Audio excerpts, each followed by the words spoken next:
Hello everyone, this is Dylan Stevens again, Certified Strength and Conditioning Specialist. Today I wanted to talk about how to rewire your brain to go from instant gratification, short-term pleasure, to focusing more on long-term goals and long-term gratification. So I've discussed this in the 9 reasons why you can't stick to the gym video, my first video. I said that in today's society, everybody has some sort of short-term pleasure addiction. So you see phones, you see a lot of different types of drugs, food.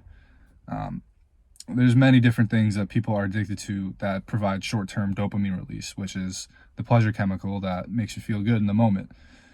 This is probably the main issue with achieving long-term goals and long-term success. This is what keeps you distracted. It takes away from your focus. It keeps your mind locked in on how can I feel as good as I could possibly feel right now, and it prevents you from achieving your long-term goals and doing what you know will help you in the long run rather than what's going to make me feel really good right now. So one of the main differences between what makes humans human and animals is animals are always thinking about how can I survive right now, this day, and how can I live and be happy right now.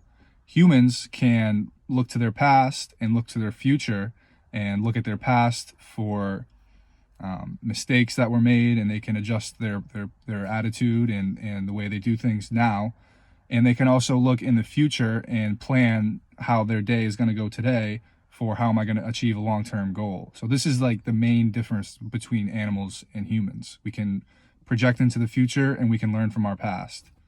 Nowadays, people are closer to who humans were a million years ago than we are to humans 50 years ago. We have social media, we have highly processed foods and sugar, we have cell phones, we have text messages, we have all these drugs.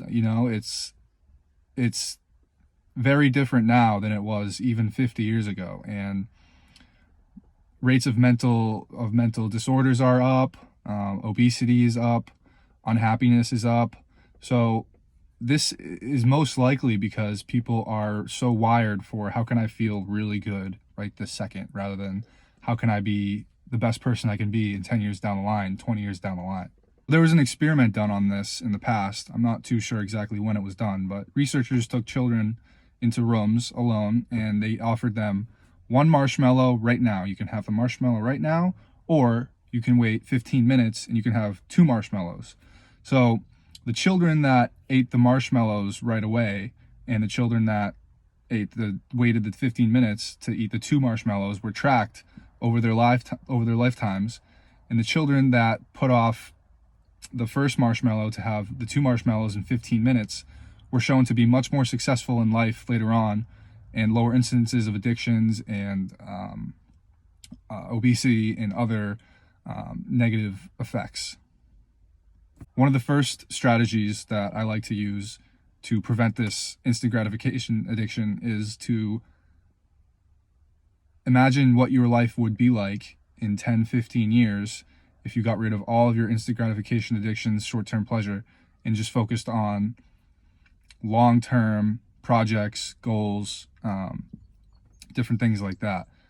Imagining what your life would be like at a very high level of detail, and imagining how your family would feel, your friends would feel about you, and imagining, even material items, what you could have, like a better house, better car, better vacations, things like that. And then you have to imagine what your life would be like 10 to 15 years if these instant gratification, short-term pleasure addictions took over your life completely and did not allow you to work on any type of project or focus on your job or focus on your career. And you really have to think about what your life would be like in 10 to 15 years if you just let these addictions take over your life. You have to be afraid of not taking care of your long-term goals. You have to be afraid. Fear is the number one motivator in humans. It's not as much achieving your goals as it is the fear of failure. This is what should be more motivating than achieving your goals. The next strategy is trying to enjoy the discomfort and pain of exercise, good diet, good habits.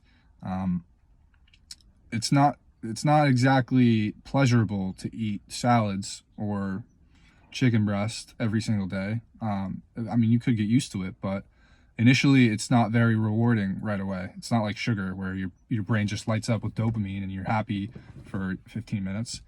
You have to learn to associate the pain of working out, having a good diet, not looking at your phone or social media for a few hours on end. You have to learn to associate the pain of not giving in to achieving your results in the long term. So when you avoid these things, you feel a little bit of pain because you know that I could just feel really good right now if I just had a little candy bar or looked at my Facebook or Instagram. You have to associate the feeling of displeasure and pain, even pain when you're working out. You have to associate that with achieving your goals in terms of your physical appearance, in terms of your financial success, in terms of your mental health. You have to associate pain with long-term success. Now, this doesn't mean you have to give up all these things for life. In a previous video, I said you can have cheat days and you can have binge days, purge days, where you can just do whatever you want. Some people might benefit from this and they'll be able to go back to their strict routine the day after.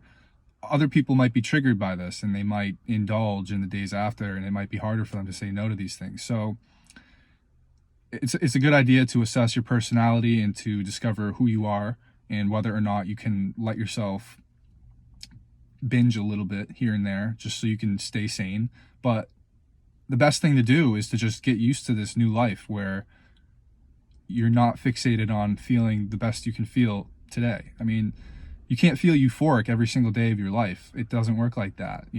People who do hardcore drugs, that's what they're chasing. Their brains have been rewired to feel the best they can possibly feel at every second of the day. And if they're not high, they're sad and depressed, and they, higher rates of suicide. It's terrible.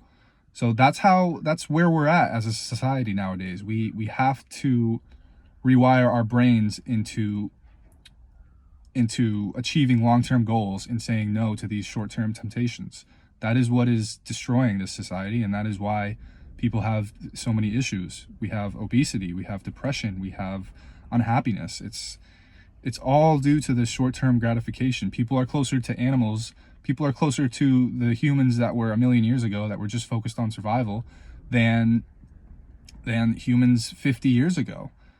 People have to get rid of these distractions. They have to think about what they really want in life and what they're good at, and they have to figure out how to maximize their potential. So all it really comes down to is visualizing success, visualizing failure in the long term for both, and associating pain and discomfort with long-term success. And it also comes down to simply giving yourself some time to readjust to the schedule. You're not meant to be addicted to all of these short-term addictions. You're not meant to live that way. If you give yourself a week or two and you're disciplined, you will get used to it, and it'll be hard for you to go back if you're disciplined and if you stick to this routine.